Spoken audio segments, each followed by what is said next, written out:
Okay mga kalingap, isa na muling mapagpalang umaga, tanghali, gabi po sa inyo lahat. Sana po ang lahat ay nasa mabuting kalagayan at ligtas po sa anumang kapahamakan saan man po kayo dako ng mundo naroon. Ako po muli ang inyong lingkod, Maestro 21 TV, at sa ating video ngayong araw na ito mga kalingap, tayo muli po ay magbibigay ng ating reaction po tungkol po sa isang komento po. Komento po ng mga buzzers, okay? O mga viewers na nadismaya o nagagalit at walang konsiderasyon kung bakit hindi nakapagrampa itong si Baby Carla doon sa modeling, ramp modeling po na ginawa po kamakailan lamang, at marami po ngang mga viewers po ang nag-abang pero nadismaya, na-disappoint dahil po sa isang pangyayari. Although naipaliwanag naman na po ang bagay na ito, pero meron pa rin po talaga tayong mga buzzer. Hindi natin maiwasan na magkaroon pa rin po ng buzzer.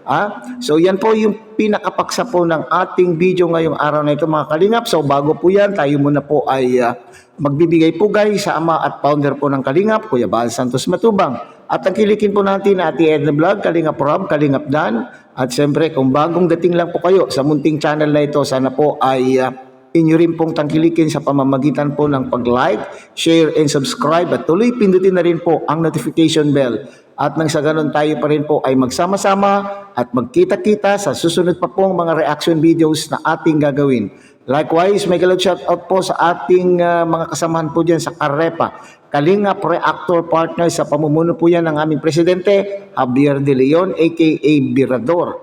At tangkilikin din po natin mga Kalingap ang ating mga kasamahang Kalingap partners, lalong-lalo na po itong mga Kalingap charity vloggers po na nariyan po sa mga iba't ibang Kalingap landing pad sa ating bansa.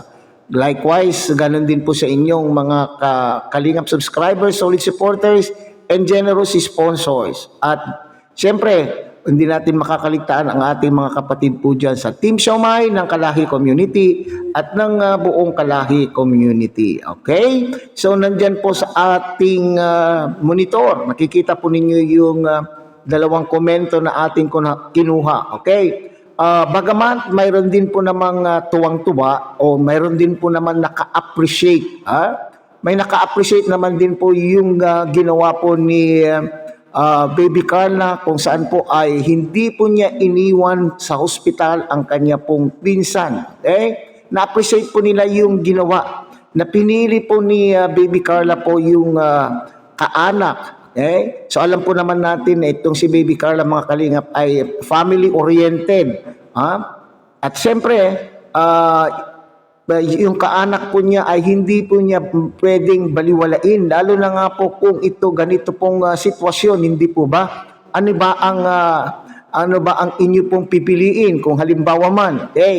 So para sa akin mga kalingap ay maaaring pinili po ni Baby Carla ang kanya pong pinsan sapagkat alam po naman natin na sa boarding house po sila, di po ba? Wala po silang kasamang matanda. Ano na lamang po kaya ang sasabihin po ng kanya pong tiyo-tiya kung pinabayaan po or umalis itong si Baby Carla at pumunta po doon sa ramp modeling po ng Velvet fashion jewelry, hindi po ba? Mas lalo po sigurong sisisihin ng mga taga-subaybay po itong si Baby Carla kung halimbawa man po ay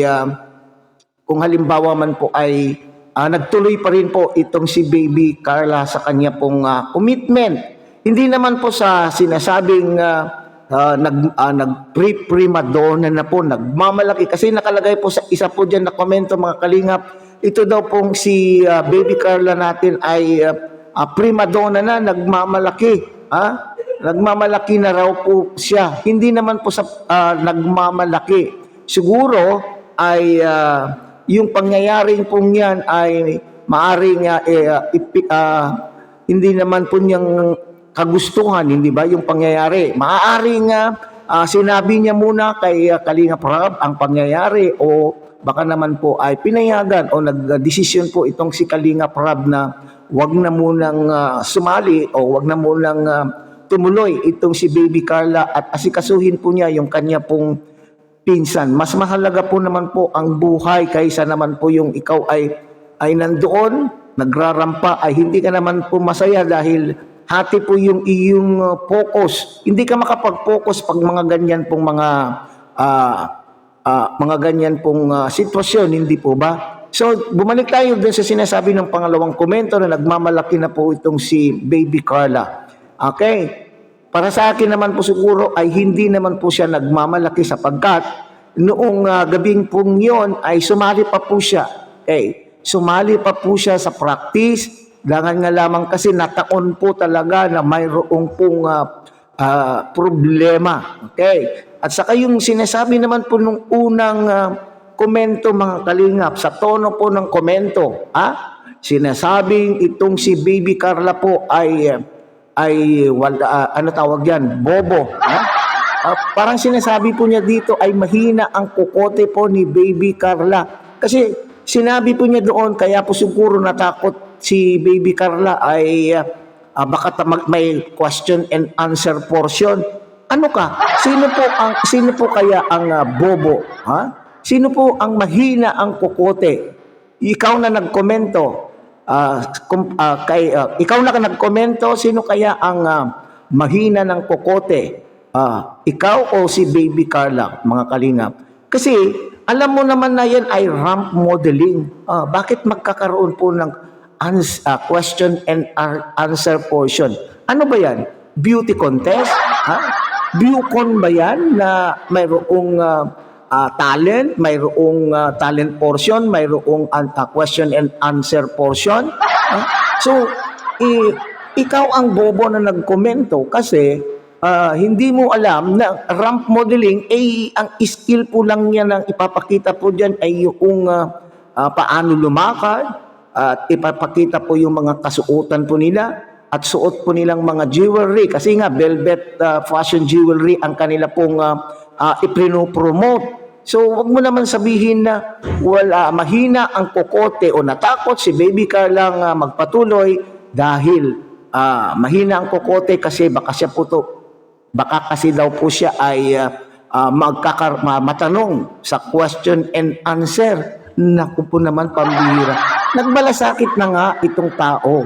Kung makita po ninyo yung hirap po ni Baby Carla noong sila po nung dinadala po nila si Arjun sa ospital, kasama po itong si Papa Eds, ay talaga naman pong parang nanay. Parang nanay po itong si Baby Carla. Sabi ko nga kanina, mahirap po naman po na magpatuloy po itong si Baby Carla at iwanan po niya yung kanyang pinsan na walang matanda po doon sa kanila pong tinitirhan. Tanging si Rose Ann lang po na pinsan din po nila ang naroon lamang. O ano na lang ang sasabihin po ng mga magulang po ni Arjun kung halimbawa man ay mayroon, alam po ni Baby Carla na mayroon nang pangyayari sa kanila pong anak, ay nagpatuloy pa itong si Baby Carla sa pagrarampa, di ba? So, mahirap din po yung sitwasyon na iyon. So, sana na lamang po ay intindihin naman po ninyo. Magkaroon naman po kayo ng konsiderasyon. Okay? So, malakas siguro yung loob po ni Baby Carla na huwag na lang pong siputin ang natanguan po niyang commitment. Ay dahil po siguro ay pinayagan po siya ni Kalinga Prab at naintindihan po ni Kalinga Prab yung sitwasyon, hindi po ba? Sino po ang magdadala po sa ospital sa kanyang pinsan? Nandun lang, kakayanin ba ni Rose Ann na mag-isa lamang po na magbubuhat po? Nakita po naman po ninyo yung video po ni Kalingap Edu kung saan ay hirap na hirap po silang ibaba. May taas pala yung kanila pong tinitirhan. So kinakailangan ibaba at isakay po sa kotse o sa tricycle man kung halimbawa ay wala po doon si Papa Eds, hindi po ba? Maghinay-hinay naman po kayo sa inyo pong sinasabi. Okay, so alam ko marami po ang gustong-gustong masilayan. Okay, kung kayo po talaga ay mga fans, intindihin po nyo yung sitwasyon.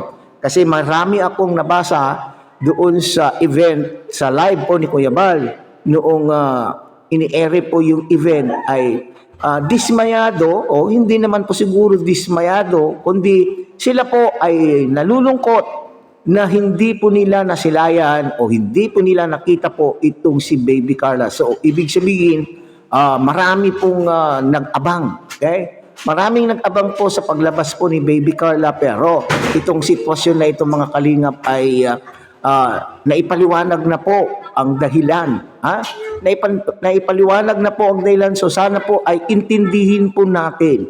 Huwag na natin pong bigyan pa ng sakit o sama ng loob itong si Baby Carla, bagkus ang pag-unawa po natin ang siyang dapat natin ibigay. Kasi nga, buhay po yan. Kasi alam nyo, maski sabihin po nung hika lang po yan, ay nakakamatay din po ang hika, lalo na po kung hindi maagapan at nagkaroon po ng komplikasyon, maaring ito po ay ikamatay. Okay? So hanggang dito na lamang po tayo mga kalingap. Muli, tangkilikin po natin Kuya Bal Santos Matubang, Ate Edna Vlog, Kalingap Rob, Kalingap Dan. At mulit-muli, pinakikiusapan po kayo ng inyong pong lingkod na sana po ay inyo rin pong tangkilikin ang munting channel na ito sa pamamagitan po ng inyong pagbibigay ng like, share, and subscribe.